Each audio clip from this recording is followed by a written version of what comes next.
I knew people would talk. But you know, I'm way past worrying about what people that don't matter say. You know, there's so many people that they don't have a friggin' clue. Well, it's easier for you. You don't run into these people in public. Which people?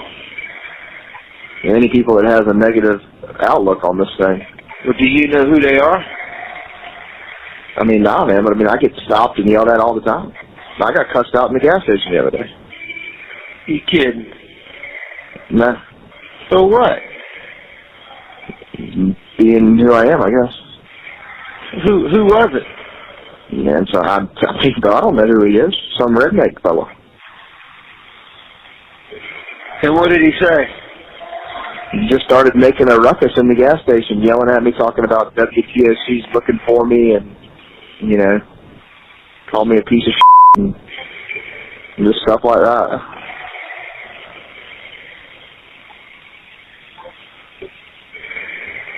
Just crazy stuff.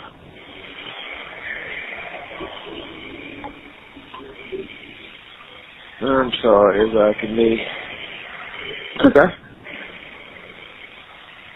I mean, I don't really talk to him. I just kind of escape the situation. What if I told you that somewhere in South Carolina, a young man received a phone call that split his entire life into two halves? The world before that call, and the world after it. What if I told you that the voice on the other end of the line, the voice that delivered the most devastating news of his life, was the same voice that a jury would later hold responsible for causing that devastation in the first place? What if I told you that this young man then sat in a courtroom for 6 weeks, day after day, watching witness after witness stand up and point a finger at his father, and still, through all of it, he never wavered, never broke, never walked away? His name is Buster Murdaugh.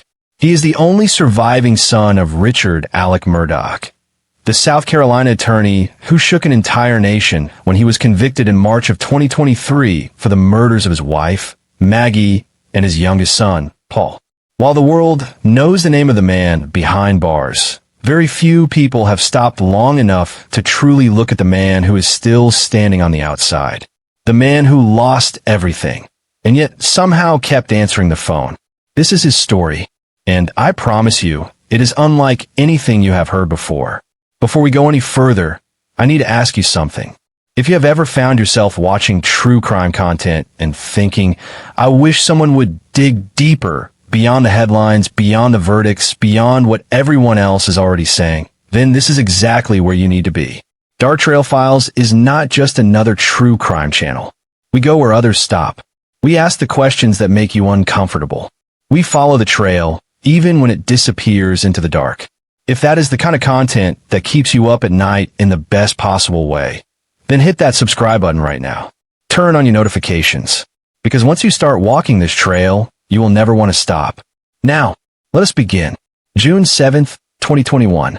The South Carolina Lowcountry lay quiet under a warm summer night. Crickets sang in the tall grass. The Spanish moss hung heavy from the cypress trees. And somewhere on a 1,770-acre property known as Moselle, a sprawling hunting estate outside the tiny community of Island Ton, two people who had absolutely no reason to die that night were taking their last breaths.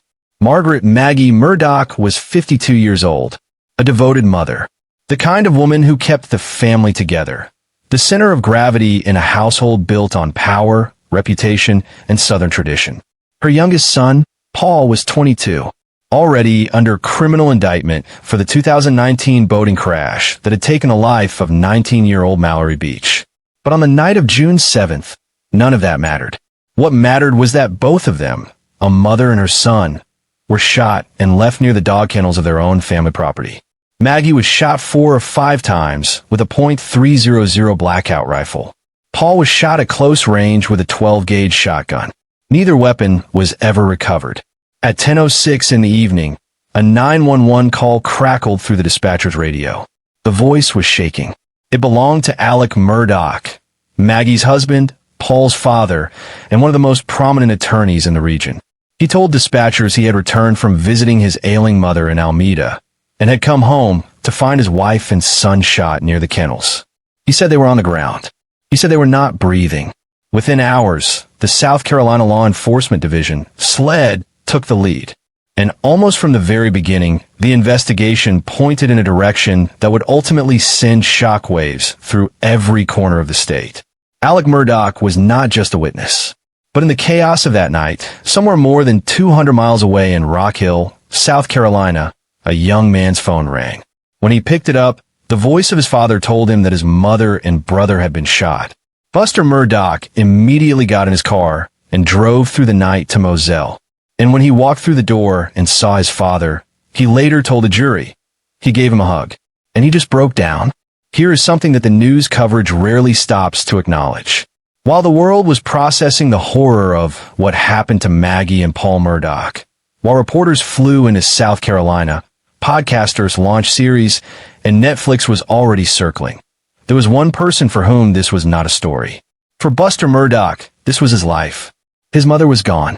His little brother was gone. And the man he had spent his whole life calling dad was sitting at the center of an investigation that was growing darker by the day. Buster was 25 years old at the time of the murders. He had graduated from Wofford College in 2018 and enrolled in the University of South Carolina School of Law, following the path laid down by generations of Murdaugh men. But in 2019, that path had fractured. He was removed from law school following a plagiarism incident. His father paid $60,000 to a well-connected Columbia attorney named Butch Bowers in an attempt to help secure his readmission. But after Maggie and Paul died, Buster mutually agreed with the school to delay any return. He's not gone back since. In the summer of 2021, Buster found himself navigating something no young person should ever have to face. Grieving two violent losses while watching his father become the subject of national scandal. All of it unfolding in public in one of the most closely watched cases in American legal history. He was expected to answer questions, to show up. And show up he did, in ways that would raise eyebrows and force millions of people to ask a deeply uncomfortable question about loyalty, love, and the limits of both. When Alex Murdaugh was arrested in October 2021, not initially for murder, but on financial charges that were beginning to emerge like cracks in a dam, he did what many incarcerated people do. He picked up the phone, and the person he called most, according to records obtained through Freedom of Information Act requests, was Buster. Over the course of his first 5 months behind bars at the Alvin S. Glenn Detention Center in Columbia, Alex made nearly 100 phone calls. The bulk of them went to his oldest son. And these calls, when they were finally released to the public, gave the world something extraordinary, a window into the private world of the Murdaugh family at their most vulnerable and most revealing. The calls were everything and nothing at the same time. In some moments, Alex sounded like a genuinely concerned father, asking Buster how he was eating, whether he was going out, whether he was keeping up with everyday life. In other moments, the conversations shifted into something harder to define. Vague financial instructions, references to that stuff and those other funds, discussions about assets, law school, attorneys, and a world that was clearly being dismantled piece by piece. But some of the calls were lighter, almost startlingly so. Alex spoke about jail food. He talked about betting on NFL games with fellow inmates. He mentioned books, exercising for the first time in 25 years, playing chess and checkers to pass the time. He described life behind bars with a kind of casual ease that, set against the backdrop of what he was accused of, struck many listeners as deeply unsettling. And then there was the moment, captured on tape and reported by multiple outlets, when Buster confronted his father directly. He told Alex that he understood he had done things that were against the law. And Alex Murdaugh responded with a soft laugh. He said, allegedly.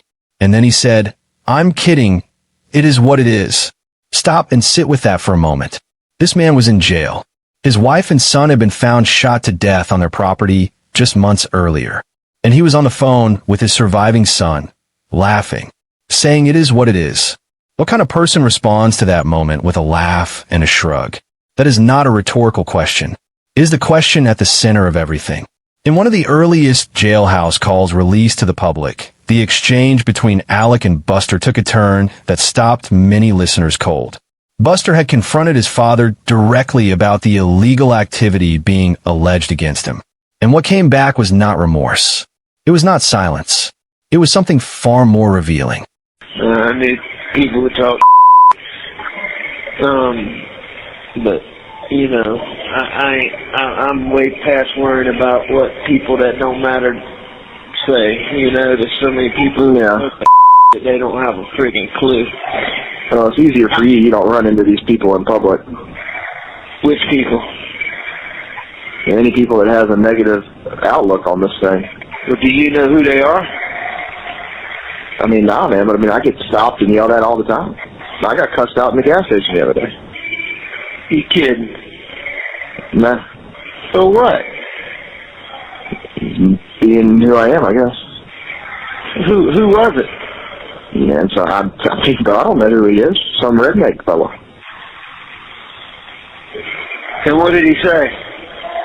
He just started making a ruckus in the gas station, yelling at me, talking about WTOC's looking for me, and, you know, called me a piece of shit, and just stuff like that.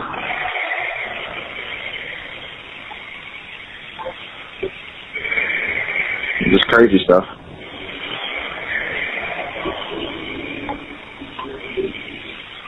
I'm sorry as I can be. Okay. Yeah, I don't really talk to him. I just kind of escape the situation.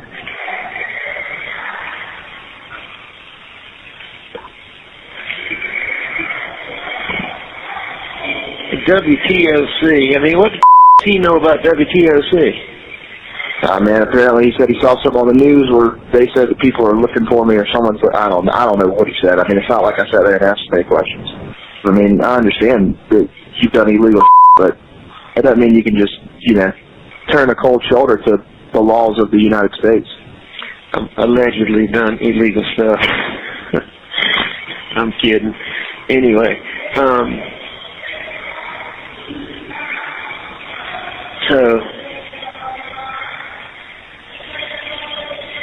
but it is what it is, you know?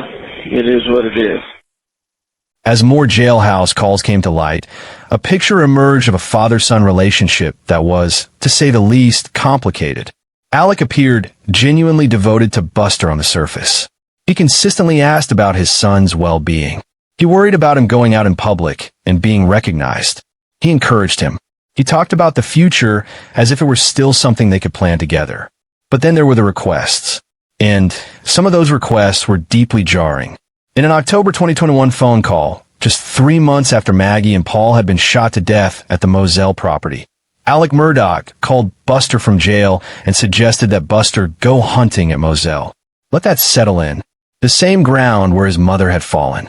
The same property where his 22-year-old brother had taken his last breath. And his father, from inside a jail cell, was suggesting his surviving son go hunting there. Reporting at the time raised serious questions about what that request meant.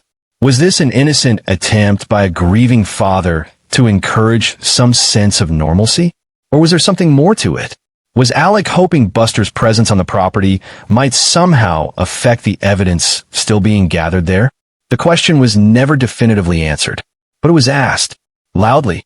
Just 3 months after the murders, Alex Murdaugh picked up the jail phone and called his son. What he suggested in that call left many who heard the recording deeply troubled, because it was not what anyone expected a grieving father to say. Can you hear me? Hello? Yeah. What you doing? Nothing. At Greenfield. Y'all hunting? We're going to this afternoon. Let me tell you what you ought to do, Buster. I think the damn theaters were full over there at Moselle. If you felt like going back there, I bet with nothing going on, I bet there's deer all over them things. Not me back. What's that going to do for me?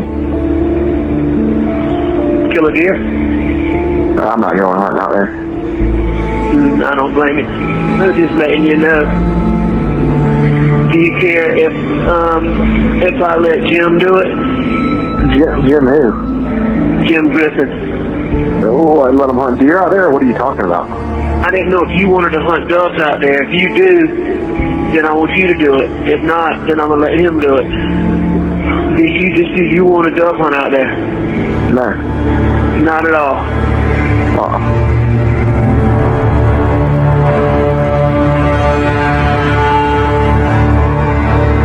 Then there was the holiday season.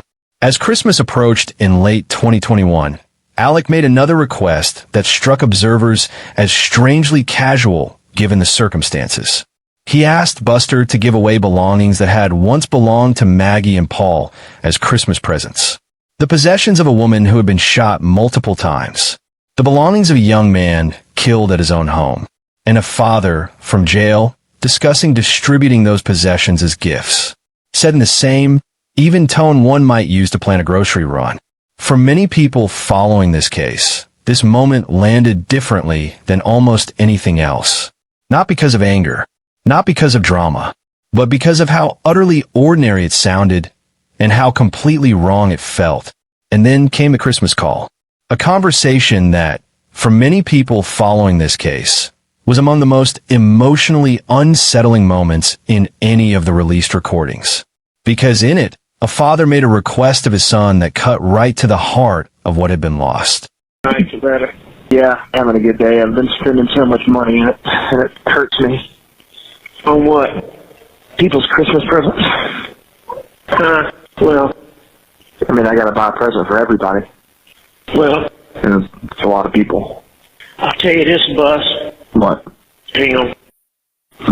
We give people something that was Mom or Paul's. And I think people really like that. Well, I mean, I wasn't gonna do that. We'll see if I get out of here, which, like I say, I'm not optimistic, but we'll see. We'll see. They seem to be optimistic, but they were optimistic the first time too. Right. Anyway. Well, I mean, I've already bought everybody something, so. Well, we'll talk about finances when I get out of here, but I'm gonna make sure you're okay. Well, I mean, I make money. I know. And if I don't go back in the spring, then I'll continue to make more effectively. I know. Talking about anyway, we'll get all that square. Talk to you when we're not on this phone being recorded. While grief played out in small and devastating ways through those calls, there was another current running beneath every conversation, and that current was money. From the very beginning of his incarceration, Alex Murdaugh's financial world was in free fall. His law firm had sued him for misappropriating client funds. A court-appointed receiver had been installed to manage his assets. Creditors were circling. Victims were filing claims. Investigators were uncovering a pattern of financial fraud that would ultimately be described as one of the most extensive schemes ever prosecuted in South Carolina. In total, Alec would eventually be found to have stolen more than $8.7 million from clients and others, a staggering betrayal that spanned years and touched more than 100 individual acts of deception. And at the center of managing what remained of that financial world from behind bars was Buster. In a phone call from October 24th, 2021, Alec spoke to Buster in the careful, coded language of someone who knew they were being monitored. He referenced a financial transaction involving an attorney at his former firm in Palmetto State Bank. He asked Buster to stay on top of things, to make sure checks were picked up and payments applied. Buster, for his part, seemed to be handling it. He told his father the check would be ready, that he was driving to Charleston to pick it up himself, that he had it under control. This was a young man in his mid-20s, having just lost his mother and his brother, managing complex financial transactions on behalf of a father who was in jail and losing everything, and doing so quietly, competently, without apparent hesitation. Alec also pushed Buster repeatedly about money. He told Buster to take money from his Uncle John Marvin, that he would pay it all back. Buster resisted. He said it wasn't fair to put that burden on someone else. Alec pushed back. "You don't worry about that," he told his son. Buster would later testify under oath that he was not aware of his father's financial misconduct, that he believed the family was in good financial standing, that he had no knowledge of the fraud. No charges were ever filed against Buster in connection with the financial crimes. But the calls remain, and they raise questions that testimony alone cannot fully answer. The financial calls between Alec and Buster were some of the most revealing in the entire collection. A father in jail, an empire collapsing, and a son being asked to manage it all. Listen to what was said, and ask yourself whether this sounds like a simple family check-in or something more. How you doing on finances? Pretty slim, but it'll be getting better. Well, listen here. Do you want me to tell Uncle John to give you, several $1,000s, and then I'll pay him back? No, it's just I've just had expenses, like considering I had to change my medical insurance. Well, we need to get John to pay for the storage facility and then let me pay him back. Well, I don't understand how you would. You need to be paying. But anyway, I mean, do you want me to get him to give you just, I don't know, $4,000 or $5,000 so you just have, and you don't have to worry about expenses? No, because I've got that money. Right now in my bank account, I've got $10,000. A little bit more when I get. Sure, like when you go play golf, you can, if you want to, get a shirt and have a drink and have drinks or whatever at the bar and this, that, and the other. Yeah, I've got stuff that can settle all that. All right. Well, you just got to keep me posted because, I can get him to give you money and then pay him back. Okay. Well, you got to keep me posted and let me know, okay? All right. Everything else going okay? Yeah, everything's fine. You want to take my clubs? No, I just use mine. I don't know where yours are. I think yours are still in the Mercedes. It's a sword. Here is what we know. We know that Alex Murdaugh was in jail. We know his assets were being frozen. We know his son was out in the world, managing transactions on his behalf, navigating a financial disaster he claims he did not fully understand. And we know that around this same time, 3 months after the murders, Alec had allegedly staged his own roadside shooting in an attempt to have himself killed. Not for himself, for Buster, so that his surviving son could collect on a $10 million life insurance policy. Think about that. He wanted to die, according to prosecutors, because he wanted to leave his son something. The one person who could not afford to lose faith in him. The one person who, even in the middle of all of this, was still picking up the phone. What would you do if you found out that the person who staged their own death to leave you an inheritance had built that inheritance on years of stealing from people who trusted them? That question was coming for Buster, and he would have to face it in front of a jury under oath on camera. But before we get there, we need to talk about something else that was happening beyond the phone calls. Something that told us a great deal about where Alex Murdaugh's mind truly was, even from inside a cell. From the very beginning of his incarceration, Alex Murdaugh was keenly aware of how the family was being portrayed in the press. The Murdaugh story had become international news almost instantly. And from inside jail, Alec was paying close attention to all of it. In calls with Buster, he asked for regular updates on coverage. He wanted to know what was being said. He tracked the reporting. When a photograph of Buster at a Las Vegas casino table circulated in late 2021, taken on a trip with his uncle John Marvin, Alec addressed it directly. He laughed and told Buster he was going to have to start wearing a hat when he went out so people wouldn't recognize him. Sit with that. A man in jail, under investigation for murder, coaching his son on public appearances.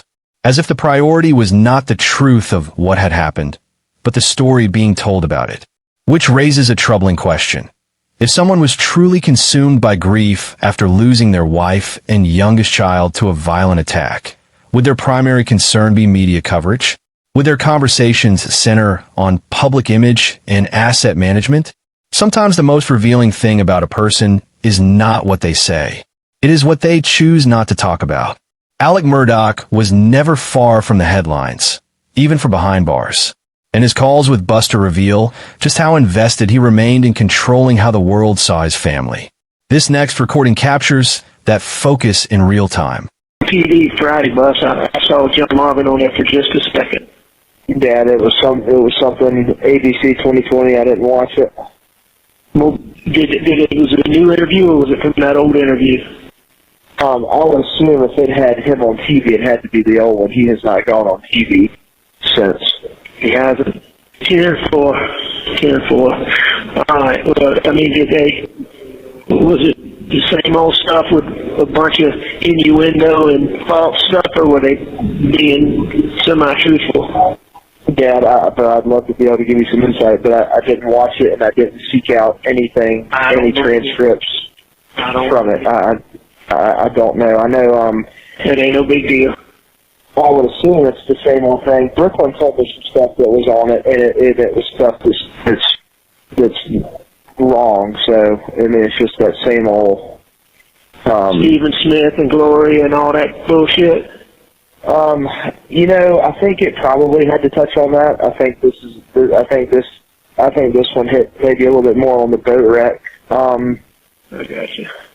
I just know that there was some stuff that Brooklyn said that was said in the little show, and it's just stuff that's not important, but it just shows that if they are willing to state that in fact, that they just don't know what they're saying, because it's just stuff that's not true. I understand. So are they still trying to say out there like there's some mystery surrounding Gloria's death, about how she died? Saying what now? About how she died? Are they still trying to make some innuendo there? About Gloria? Yeah. I don't know. Are they still saying anything about Stephen Smith, even though Andy Savage? Yeah, I mean, I don't think there's anybody. No connection to us? Yeah, I don't think anybody took the heart of Did Sled ever Andy come out and Savage. say there's no connection? No, they Even though would they never. told Andy Savage that? No, Sled has not released anything. They didn't even release a statement about what was this most recent thing. There was something came out not long ago talking about how there's been like a breakthrough in evidence to do with like the homicides, and Sled wouldn't even come out and issue a statement saying that there has been no further evidence like gathered. 10-4. So personally, I would not count on Sled to help in any way. I was just curious. All right, my man. You get some rest, and what time you get on the road tomorrow? About 8 a.m. All right, I'll give you a call sometime when I can. Buster, what's going on with COVID out there? It must be going crazy. It's this new variant. It's Omni COVID or whatever. Omicron. Omicron. That's it. Not every call was strategic. Not every conversation was about money or media or lawyers. Some were something more quietly revealing. A father and son trying to hold on to something ordinary in a situation that had become anything but. Alec talked about jail food. He described exercising for the first time in 25 years. He mentioned chess. He spoke about the South Carolina Gamecocks with casual ease. He described life behind bars with a relaxed familiarity that, set against the backdrop of what he was accused of, left many listeners unsettled. Not because the conversations were hostile, but because of what they did not contain. Deep, prolonged grief over Maggie and Paul was largely absent. Alec did ask for flowers to be placed on their graves for birthdays and Mother's Day. He mentioned Paul's ADHD with what sounded like genuine regret. But the conversations always moved on, always returned to law school, finances, the news cycle. And Buster listened. He responded. He carried on. He was present in a way that spoke to something deeply ingrained. A son raised to show up, to be reliable, to keep the family running, no matter what. Beyond the financial discussions and media concerns, there were moments in the jail calls where Alec and Buster simply talked about what life looked like inside a cell and what it looked like on the outside. These quieter recordings are sometimes the most revealing of all. I don't know what's going on, but there's some big weekend where the Bloods and the Crips kill each other. So this is the first time I've been out of my thing in, I don't know, a while. It's been on lockdown all week. So I don't know when I'm going to get the call again. I just didn't want you to worry about me. Okay. How do you know that this is a big weekend that gangs kill each other? Because I asked a guy, I was like, we've been on lockdown since, the only times I've been out of my cell were to go see Jim, the other day, and to go, I don't know, get some medical thing. And I was like, well, are we going to get out of our things today? And he's like, nah, this weekend is, and he called it something. And I'm like, what is that? And he said, that's the big, something with the blood. And, you know, they fight, and, I don't know, kill each other. I don't know. I ain't seen no blood where I'm at, but I guess it's uniform across the board. Okay. Anyway, that's what they told me. On January 25th, 2023, the trial of Alex Murdaugh for the murders of Maggie and Paul officially began in Walterboro, South Carolina. It would last 6 weeks. It would produce some of the most compelling and disturbing courtroom footage in recent American legal history. And throughout every single day of it, Buster Murdaugh sat in the gallery, directly behind his father, and watched. For 6 weeks, witness after witness took the stand and described, in graphic detail, what had happened at the dog kennels on June 7th, 2021. Forensic analysts testified. Medical examiners described wounds. Investigators walked the jury through evidence. A video recovered from Paul's phone, recorded just minutes before the killings, placed Alex's voice at the kennels at 8:44 in the evening, directly contradicting his claim that he had not been there. And through all of it, Buster sat, and the cameras caught him. Courtroom observers spent considerable time analyzing Buster's expressions. For the most part, he was still, controlled, difficult to read.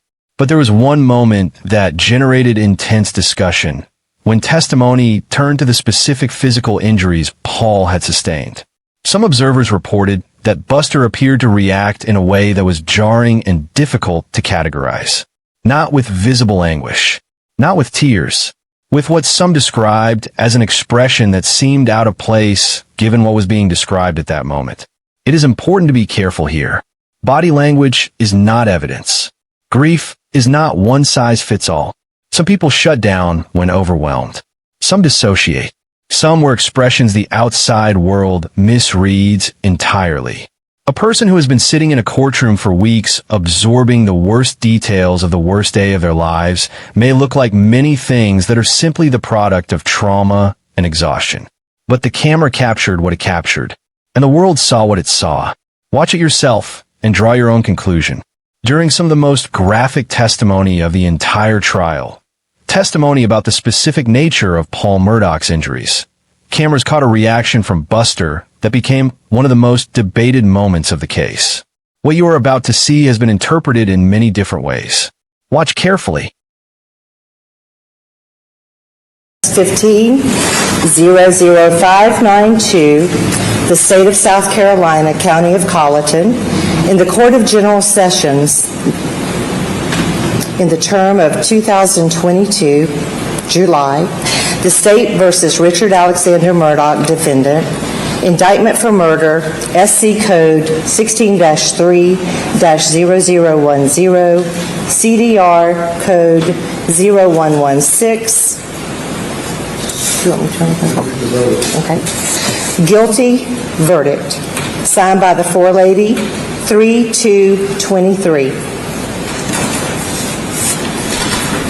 Docket number 2022-GS-15-00593, the State of South Carolina, County of Colleton, in the Court of General Sessions, the July term of 2022.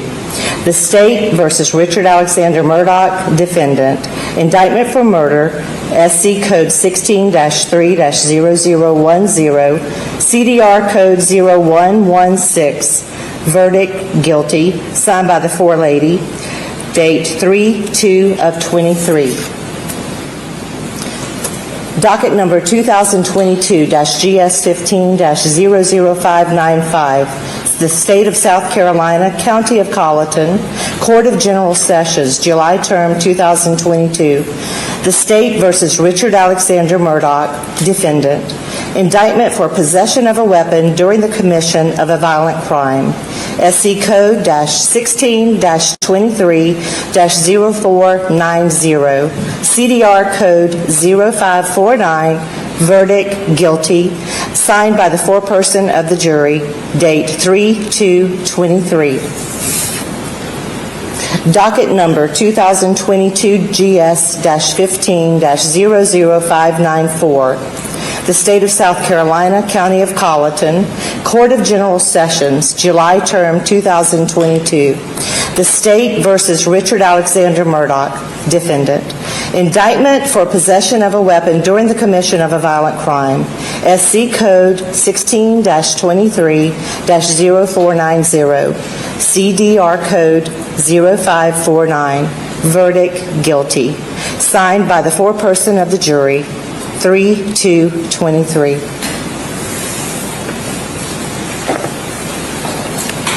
Thank you. Here is the question that haunts this entire story. What does it feel like to sit in a room where people are describing the murder of your mother and your brother, while the person accused of those murders is sitting directly in front of you, and that person is your father? How do you hold both truths in the same body?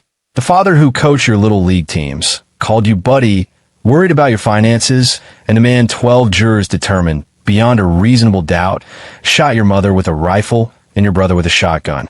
How do you grieve what you have lost when the person you love is the reason it is gone? That question lived in that courtroom every single day for 6 weeks. And it lived in the face of a young man who mostly kept that face completely still. We are about to hear from him directly, under oath on the record. On February 21st, 2023, Buster Murdaugh became the first witness called by the defense in his father's double murder trial. He placed his hand on the Bible. He swore to tell the truth. And then, in a clear and measured voice, he began to speak. He described the family as close, as warm. He said they spoke and texted with each other multiple times every single day. He said Alec had coached all of his little league teams. He described a household where disputes were handled with patience, no aggression, no violence. He told the jury that the last weekend before the murders had been completely normal, that the whole family had gone to a baseball game together, that nothing seemed out of place. He described the phone call, his father asking if he was sitting down, sounding strange, and then the words, "Your mom and brother have been shot." Buster told the jury he drove through the night to Moselle. He walked in. He saw his father. He hugged him, and he broke down. His demeanor was destroyed, Buster told the jury. He was heartbroken. He spoke about the missing .300 blackout rifle, one of the weapons prosecutors alleged was used to kill Maggie. Buster testified it had been lost or stolen and never replaced. He confirmed that Paul was not always careful with firearms and that the family had known the weapon was missing for some time before the murders. When it came to the guns the family owned, Buster was specific. He had grown up on a hunting estate. He knew those weapons. He knew which ones they had and which ones had disappeared. When asked directly about the family's firearms, Buster Murdaugh provided the court with specific details about what weapons the Murdaugh family owned. This testimony was critical to both sides, given that the murder weapons were never recovered. And where were the guns kept primarily? In the gun room at the main house at Moselle. And was there a pool table in the gun room? There was. Okay. Were there times when guns were left elsewhere on the property? Yes. Where else on the property would guns be left? Well, just myself. I mean, I've left them up at the shed before. I've left them on golf cart used that day. Left them in a truck.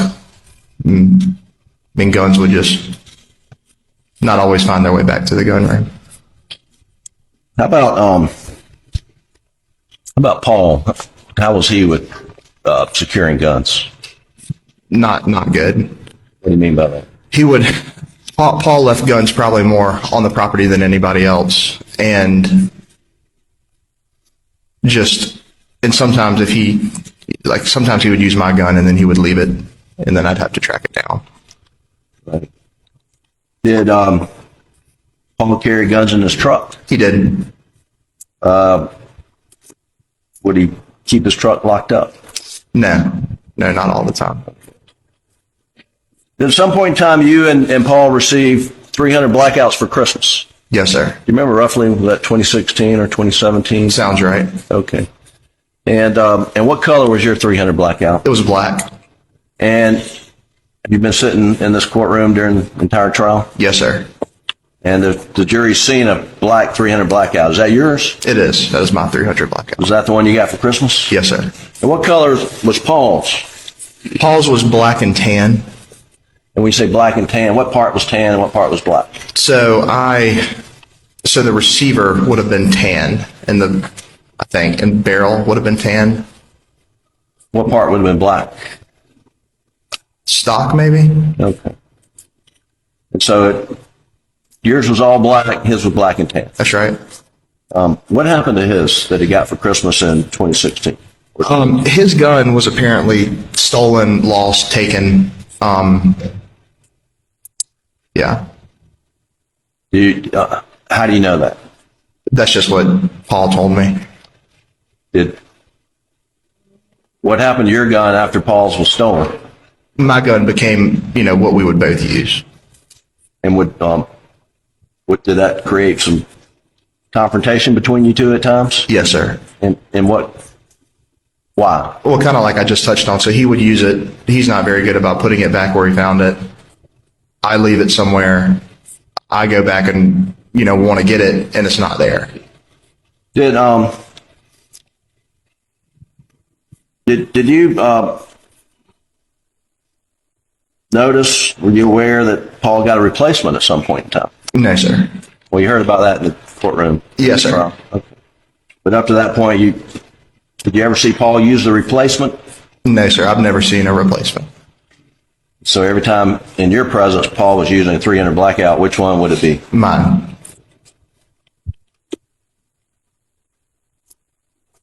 There's, I'm not going to pull these guns out, Buster, but there's been discussion, and the jury has seen a 12-gauge Benelli with a Mojo sticker on it. Whose gun is that? That's mine. And what's Mojo? Mojo is a brand of decoy. It's basically what it is it's, say you buy a wood duck Mojo and it sits on a pole, but the wings are motorized, so it's to replicate, a more alive duck. And did you? Why's your Benelli have a Mojo sticker on? Because I bought a Mojo decoy, and in the box it came with a sticker, and I put the sticker on the gun barrel. And so that way that's your gun. That's right. I believe the evidence in the case is that Mojo Benelli, when it was seized, was loaded. Okay.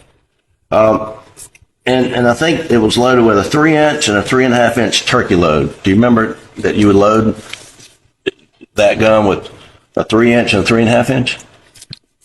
Yes, sir. And why would you do that? I do that because when I go turkey hunting, the goal is to, get the turkey close to you and shoot it in the first try. But if I were to miss and the turkey goes running away and I try to shoot it again, I put a larger shell behind the smaller one for that. He was asked about the opioid addiction. Here, Buster's testimony was careful.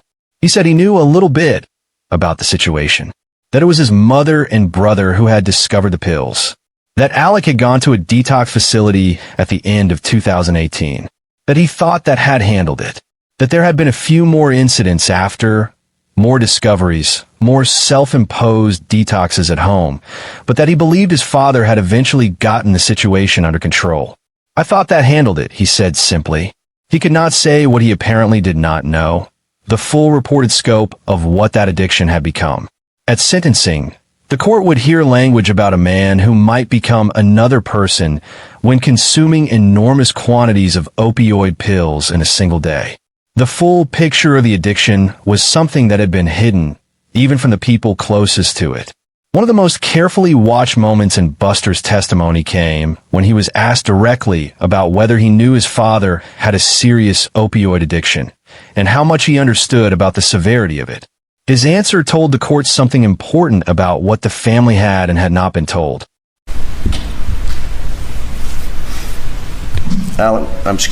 Buster, were you aware that your dad had a opioid addiction? A little bit. I knew a little bit about the usage of pills. What did you know about it? I knew that either my brother and mom had found them at some point, and then told them like, "Hey, we found these." And I want to say the 2018 around Christmas, he went to a detox facility after Christmas, and that was my knowledge of it. Thought that handled it, and then there were a couple more times after the fact where they would kind of go into this finding pills, all that stuff, and then he did a few kind of like at home, just self-detoxed a couple times, and thought once he did that get off of them. But that was kind of my general knowledge about it all. You thought he had beat it? That's right. Yes, sir. And when he was confronted about his pills, what was his attitude? I don't know for sure, because I wasn't there when a lot of the confrontations happened with them finding the pills. But I mean, I've never heard anything. Just apologetic and Right. Sorry, and would usually be his kind of regular kind of response. And when the court asked Buster about the moment he first understood that his mother and brother were gone, when exactly he knew, his answer briefly let the weight of everything he had been carrying become visible. When asked to describe the exact moment he first knew about the deaths of his mother and brother, and when the full reality of that night became clear to him, Buster Murdaugh's response gave the courtroom a quiet, unguarded glimpse into the night that changed his life forever. Out that your mom and brother were murdered. But eventually we got our stuff together and drove down to Moselle. Got his bag and went into the closet, grabbed some t-shirts, grabbed some shorts, grabbed toilet kit, put it in the bag and left. Why were you doing the packing? Just trying to help him. He was so upset. We were all upset, but just trying to expedite the process of getting out, When did you first find out that your... Buster showed little visible emotion throughout his time on the stand. His father, at times, was seen smiling at him from across the room. When Buster finished, he walked back to his seat behind his father, and the trial continued. When the verdict came on March 2nd, 2023, the jury had deliberated for just 3 hours. They returned to the courtroom. The foreman delivered the words, "Guilty on all counts. 2 counts of murder. 2 counts of possession of a weapon during a violent crime." Buster Murdaugh lowered his head into his hands. The following day, March 3rd, 2023, Alex Murdaugh was sentenced to 2 consecutive life sentences without the possibility of parole, the maximum possible punishment. And in the moments before that sentence was delivered, Alex was given the opportunity to address the court. He said he was not there because of what the jury had convicted him of. He spoke about pills, about lying, about stealing. He maintained his innocence in the murders. And then he spoke directly to Buster. It was a moment that landed differently for every person in that courtroom. A father about to spend the rest of his natural life behind bars, looking at the only person in the world who still believed in him. Among the most watched moments of the entire trial was when Alex Murdaugh, after being convicted of 2 counts of murder, addressed his son directly from the courtroom.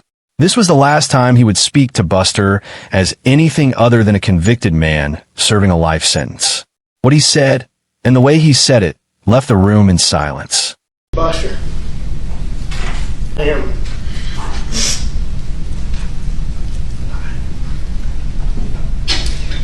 I am so sorry that I let you down. I am so sorry that I have not been able to be with you.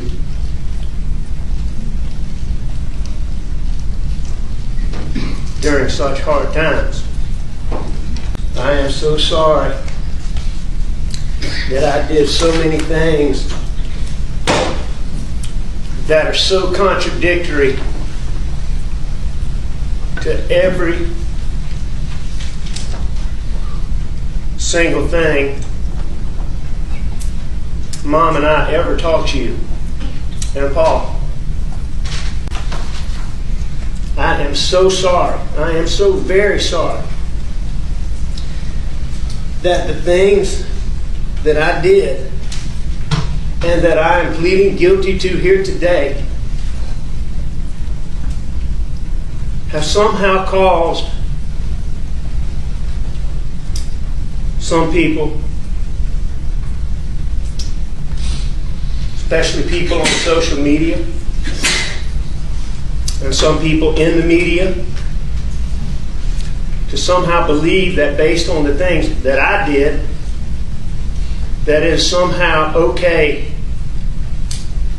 to make false, baseless, unsubstantiated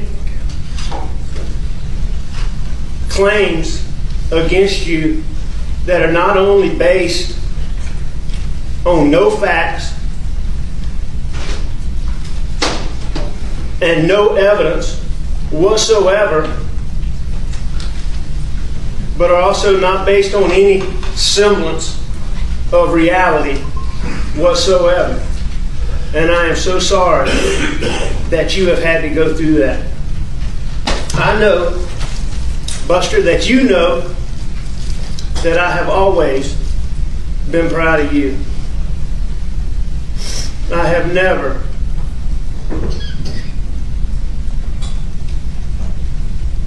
been more proud of you than I am for the way that you have handled all of the adversity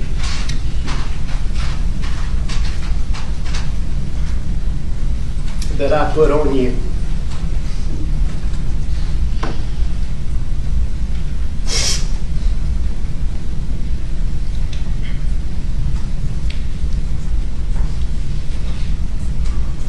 Your whole family is proud of you.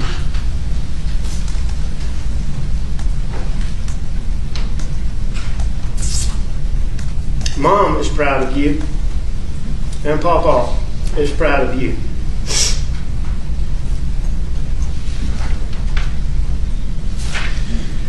I see in letters, emails, and messages that people give to my attorneys. And then the courtroom emptied, and Buster Murdaugh walked back out into the world. What followed for him was, by all accounts, extraordinarily difficult. He moved in with his longtime girlfriend, Brooklyn White, a practicing attorney. They eventually purchased a home in Bluffton, South Carolina. In May 2025, they got married. In many ways, he's been quietly building a life that looks nothing like the one he grew up in. No family law firm, no Moselle estate, no dynasty to inherit. Just a man and the woman he loves and a golden retriever named Miller, trying to find something that resembles normal. But normalcy has proven elusive. In a jailhouse call with his father after the verdict, Buster described what it was like to simply exist in public. He told Alec that people stopped him, that he had been yelled at, that he had been confronted in a gas station by a stranger who felt entitled to direct their outrage at him, as if he, too, were responsible for everything that had happened. Buster was never charged with any crime related to his parents' deaths. He was never accused by investigators of any involvement. But his name was Murdaugh, and that name had come to mean something very different from what it once had. In March of 2023, after the New York Post published a photograph taken through the blinds of his Hilton Head home, Buster contacted local authorities. He was concerned for his safety. The man who had once been the heir to one of the most respected legal dynasties in South Carolina was now a man who had to check whether there were cameras outside his own windows. After his conviction, the calls between Alec and Buster did not stop, but something in the tone had shifted permanently. What had once been a father and son planning for the future had become something harder to define. The following recording captures one of the most telling calls between the two following the verdict. I knew people would talk, but you know, I'm way past worrying about what people that don't matter say. You know, there's so many people that they don't have a friggin' clue. Well, it's easier for you. You don't run into these people in public. Which people? Any people that has a negative outlook on this thing. Well, do you know who they are? I mean, nah, man, but I mean, I get stopped and yelled at all the time. I got cussed out in the gas station the other day. You kidding? Nah. So what? Being who I am, I guess. Who was it? And so I don't know who he is. Some redneck fella. And what did he say? He just started making a ruckus in the gas station, yelling at me, talking about WTOC's looking for me, and, you know, called me a piece of and just stuff like that.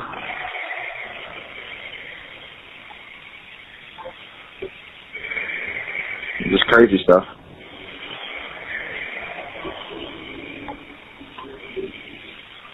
I'm sorry as I can be. It's okay. I mean, I don't really talk to him. I just kind of escape the situation.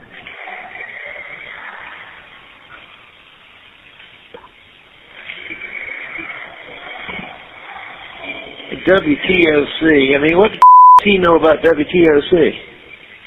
Man, apparently he said he saw something on the news where they said that people are looking for me, or someone's. I don't know what he said. I mean, it's not like I sat there and asked any questions. I mean, I understand that you've done illegal, but that doesn't mean you can just, you know, turn a cold shoulder to the laws of the United States. I've allegedly done illegal stuff.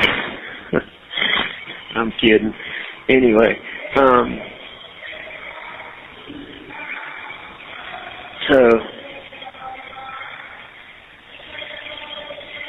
but it is what it is, you know? It is what it is. In June 2024, something few people expected happened. Buster Murdaugh filed a defamation lawsuit. He sued Netflix, Warner Brothers, and a local newspaper publisher, alleging they had falsely depicted him as being involved in the 2015 death of 19-year-old Stephen Smith. Stephen Smith was a nursing student found dead on a rural Hampton County highway on July 8, 2015. His death was ruled a hit and run. No arrests were made. Then, in June 2021, 2 weeks after the murders of Maggie and Paul, SLED reopened the Smith investigation, citing information gathered during the double murder case. Buster's name appeared dozens of times in the original case file. Multiple documentaries had suggested Murdaugh involvement. Buster had stayed silent for years.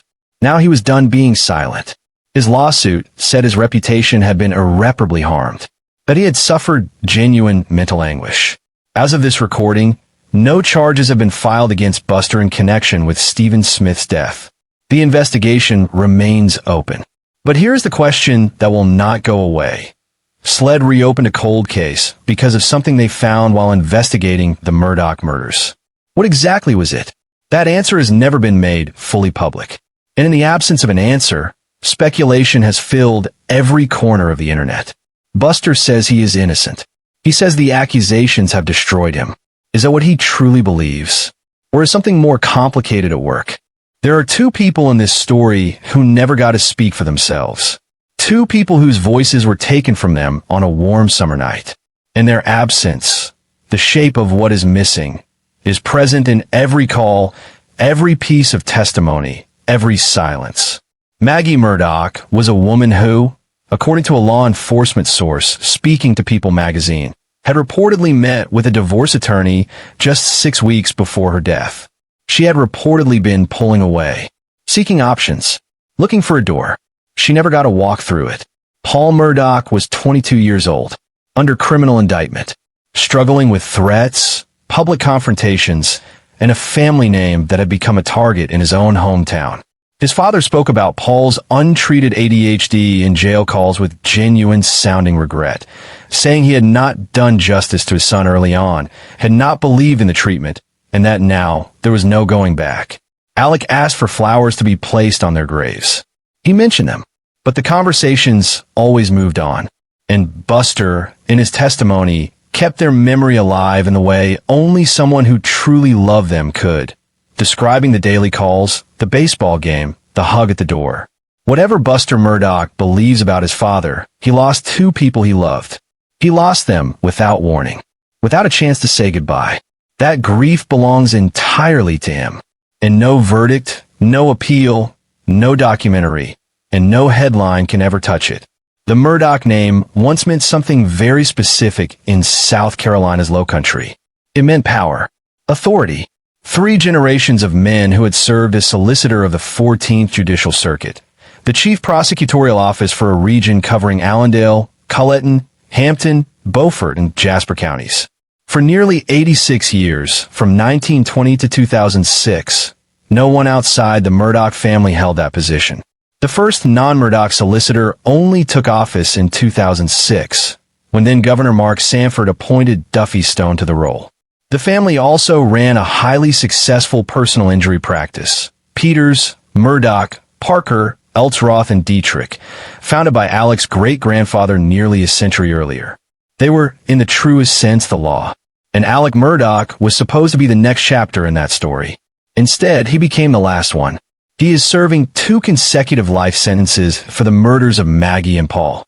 He has pleaded guilty to 22 federal charges of financial fraud and money laundering, sentenced to an additional 40 years federally. He received 27 years for state financial crimes. He owes $8.7 million in restitution to 25 known victims. Disbarred. The firm rebranded. Moselle sold. The beach house at Edisto Island sits quiet. As of December 2024, his attorneys formally appealed his murder conviction before the South Carolina Supreme Court. In May 2025, former court clerk Becky Hill was arrested on charges of obstruction of justice and perjury related to her conduct during Alex's trial. In August 2025, the state responded to the appeal, calling him, in their formal brief, obviously guilty. The dynasty is gone. What remains is a prison cell, an appeal, and a son who still believes his father did not do it. One of the more unusual recorded calls between Alec and Buster touched on a subject that felt almost disorienting given the weight of everything surrounding it. The simple, everyday business of life that somehow continued even in the middle of all of this. This recording captures a side of their relationship that rarely makes the headlines. I just thought it was a real cheap airline, but I mean, it was nicer than I thought it was going to be. Did y'all have room in your seats? The seats were all right. It was,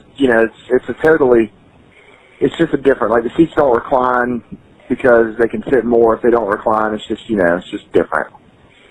So you went 4 hours with no recliner? Yeah.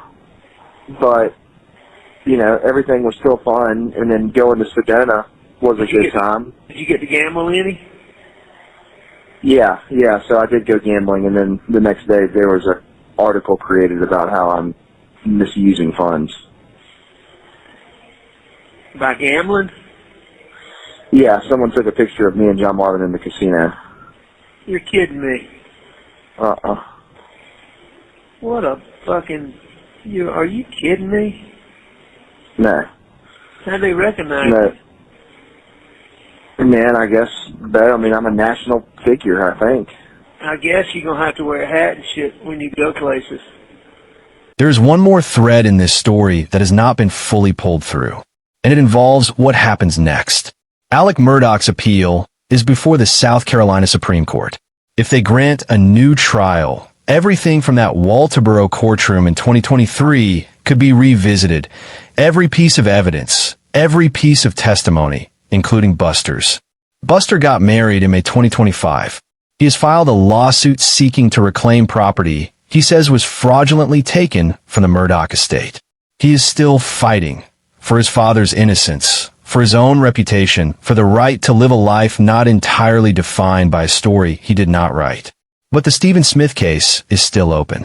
No charges have been filed, no closure announced, and somewhere in South Carolina, a mother named Sandy Smith is still waiting for an answer about what happened to her son on a dark road in 2015.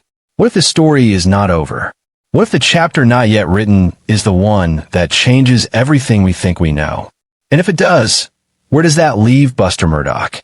After the conviction, after the sentencing, after the world moved on, Buster Murdaugh did something surprising.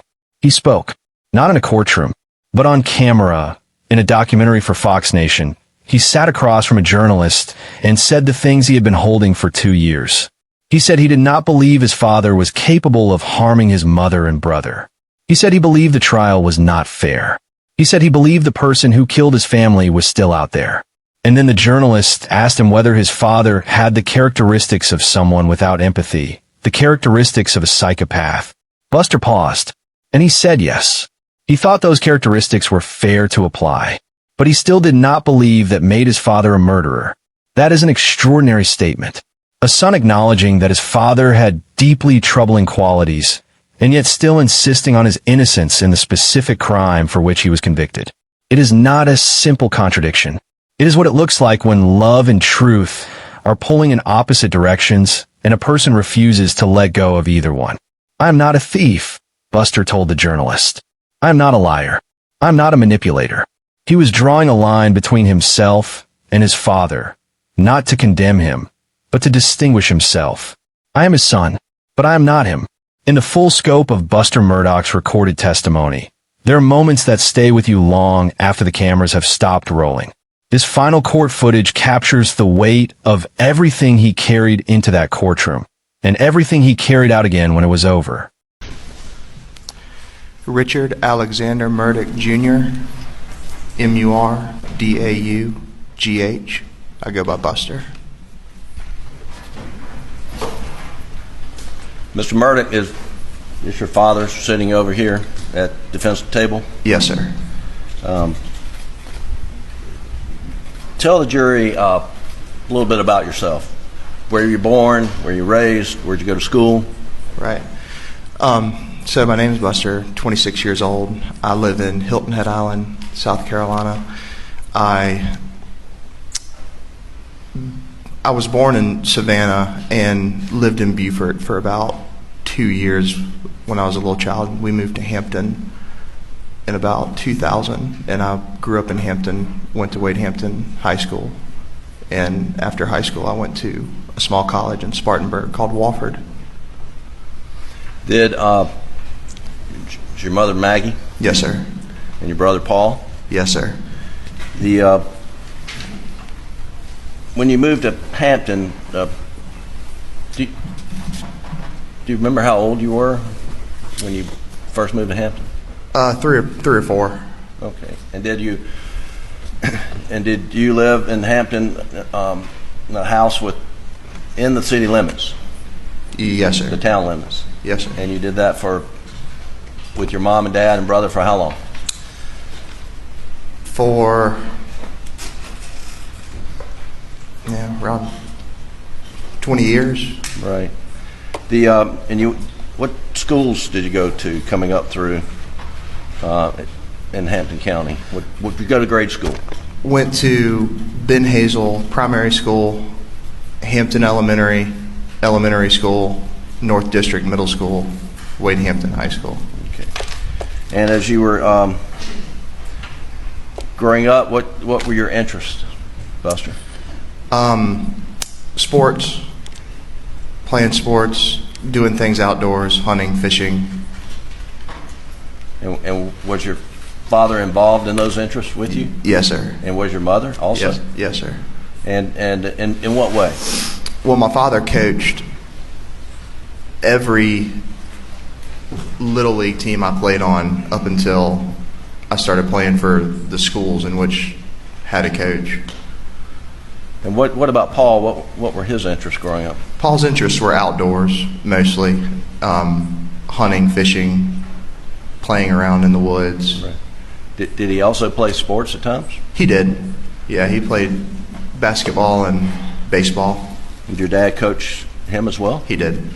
And would your parents attend all of your and Paul's sporting events as you were growing up? Every game. And it was a rarity for them to miss one, and then if they had to, they would call and explain. And right. And at some point in time, did your parents buy this property off Moselle Road? Yes, sir. you remember roughly when that was? Right around 2012, I think. I would have been a sophomore in high school. And when that property was first purchased, did you move out to Moselle, or are you still living in Hampton? So we had a house in Hampton and also purchased the property at Moselle, which had a house. And for the beginning stages of owning Moselle, Hampton was still working as our primary residence. But I believe it was Hurricane Matthew, or one of the hurricanes came through and blew a bunch of pine trees over on the house. So it had to get work done to it. And from that point, we moved out from Hampton to Moselle while the house was getting fixed. And more or less, it just kind of, it never transitioned back to Hampton. It just almost like Moselle became the primary residence. And during this time, did your family also have a house at Edisto? Yes, sir. How frequently would you stay at the house at Edisto? Very frequently during the summertime. Okay. Almost every weekend. And when your family essentially relocated to the Moselle property and making it primary residence, were you still living at home in high school, or do you remember how old you were at that point in time? Yeah, I'm sorry, Jim. Will you say that again? Were you living at home at that point in time? Was that while you were still in high school or Yes. school? You remember when you transitioned to Moselle and started staying there basically full time during the school year? So when I was still in high school, we were living in the Hampton house, and then I'd gone off to college. Okay. Which is when the stuff happened, and they moved out to Moselle. So yeah, I was living at college. And when did you go off to college? 2014. Okay, so sometime after around 2014, family relocated to Moselle for the most part That's because of the hurricane damage. Yes, sir. Okay. Tell the jury a little bit about the Moselle property. I know they've heard a fair amount, but I think you probably know it better than anybody. Yeah, so the Moselle property it's roughly 1,700 acres, and a lot of that is really not even accessible. It's a lot of swamplands, a lot of stuff that you just, no road systems or anything like that, but a big portion of it is has road systems and everything, and it's a big property. It's broken up into several different parcels that border each other, and we have 20 some odd deer stands, dove fields, duck ponds, just all over the property. So What type of hunting did you and your brother and your father do at Moselle? everything: deer, duck, quail, dove, hogs. You have a duck pond? We have a duck pond. Okay. And the hunting was, did you have a lot of friends come out and hunt as well? Yes, sir. Okay. Now the jury has seen a aerial view of the property, and there's a main house, shed, kennels, and then there's a house sort of right on Moselle Road. What do you call that house? That's the cabin. The cabin. And did you live in the cabin with friends over summers at some point in time? I did. The summer of my sophomore year, after my sophomore year, me and two of my buddies lived in the cabin. Okay. And who are those buddies? Nolan Tootin and Rogan Gibson. Okay. And the so we can get more of this. We've heard about hogs and pigs on the property. Can you tell the jury a little bit about that? About the hogs? Yes, sir. We had a lot of hogs, and if you don't know, hogs are very destructive to a piece of property. We plant food plots for the deer, plant the fields for the doves and the ducks, and they basically go through and ruin it all. So given the high population of hogs, we would frequently go out and hunt them, try to cut the numbers down a little bit. And where were the guns kept primarily? In the gun room at the main house at Moselle. And was there a pool table in the gun room? There was. Okay. Were there times when guns were left elsewhere on the property? Yes. Where else on the property would guns be left? Well, just myself. I mean, I've left them up at the shed before. I've left them on golf cart, you used that day, left them in a truck. Guns would just not always find their way back to the gun room. How about Paul? How was he with securing guns? Not good. What do you mean by that? Paul left guns probably more on the property than anybody else, and sometimes sometimes he would use my gun and then he would leave it, and then I'd have to track it down. Right. Did Paul carry guns in his truck? He did. Would he keep his truck locked up? No, not all the time. Did at some point in time you and Paul receive 300 blackouts for Christmas? Yes, sir. Do you remember roughly, was that 2016 or 2017? Sounds right. Okay. And what color was your 300 blackout? It was black. And have you been sitting in this courtroom during the entire trial? Yes, sir. And the jury's seen a black 300 blackout. Is that yours? It is. That is my 300 blackout. Was that the one you got for Christmas? Yes, sir. And what color was Paul's? Paul's was black and tan. And when you say black and tan, what part was tan and what part was black? So the receiver would have been tan, and and barrel would have been tan. What part would have been black? Stock, maybe. Okay. And so yours was all black, his was black and tan. That's right. What happened to his that he got for Christmas in 2016? His gun was apparently stolen, lost, taken. Yeah. How do you know that? That's just what Paul told me. What happened to your gun after Paul's was stolen? My gun became, what we would both use.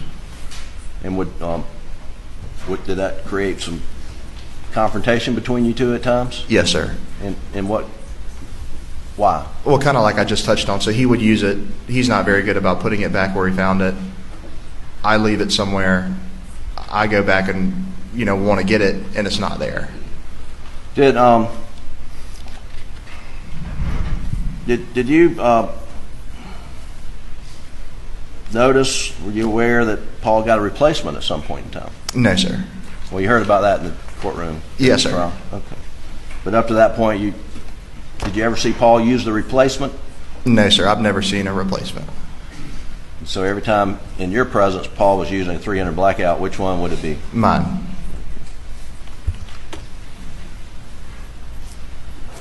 There's, I'm not going to pull these guns out, Buster, but there's been discussion, and the jury has seen a 12-gauge Benelli with a Mojo sticker on it. Whose gun is that? That's mine. And what's Mojo? Mojo is a brand of decoy. It's basically what it is it's, say you buy a wood duck Mojo and it sits on a pole, but the wings are motorized, so it's to replicate, a more alive duck. And why does your Benelli have a Mojo sticker on it? Because I bought a Mojo decoy, and in the box it came with a sticker, and I put the sticker on the gun barrel. And so that way that's your gun. That's right. Okay. I believe the evidence in the case is that Mojo Benelli, when it was seized, was loaded. And I think it was loaded with a 3-inch and a 3.5-inch turkey load. Do you remember that you would load? That line matters, because Buster has spent years living inside a story where every person who bears the Murdaugh name has been treated as guilty by association, where the actions of the father have been applied to the son without charges, without evidence, without anything except the weight of a last name. And yet he kept answering the phone. He sat in that courtroom. He testified for the defense. He still believes. What does that tell us about loyalty? About what it means to love someone whose actions, proven or alleged, have shattered every life around them? There is no clean answer. And anyone who tells you there is has not been paying close enough attention. The Murdaugh case has been told many times. In courtrooms and documentaries and podcasts and streaming series. Analyzed by lawyers, psychologists, and journalists worldwide. It is one of the most documented legal stories in modern American history. But there is one version that has never been fully told. And that is the version where you set aside the verdict, the appeal, the financial crimes, and the smirk analysis, and ask one simple question. What is it like to be the person who is left? Not the man in the cell, but the one who still has to live in the world left behind after the storm passed through. Buster Murdaugh is 29 years old. He has lost his mother and his brother. He has watched his father be convicted of their murders. He has been publicly linked, without charges, without evidence, to the death of a former classmate. He has been photographed through his own windows by a stranger. He has been screamed at in a gas station. He has been the subject of documentaries made by people he has never met, saying things he calls completely false. He has filed lawsuits. He has given interviews. He got married. He is still here. The trial is over. The appeal is running. The questions are still alive. And somewhere in Bluffton, South Carolina, a young man gets up every morning and lives inside a story that the rest of the world only visits. Here is the thing about trails that go dark. They do not always end where you think they end. This is Dark Trail Files. We follow the trail all the way, and we will be back. If this video moved you, challenged you, or made you see this case differently, then you're exactly who this channel is for. Subscribe. Turn on your notifications. Share this with someone who thinks they already know this story, because the trail never really ends. It just gets darker, and we will always follow it. This has been Dark Trail Files.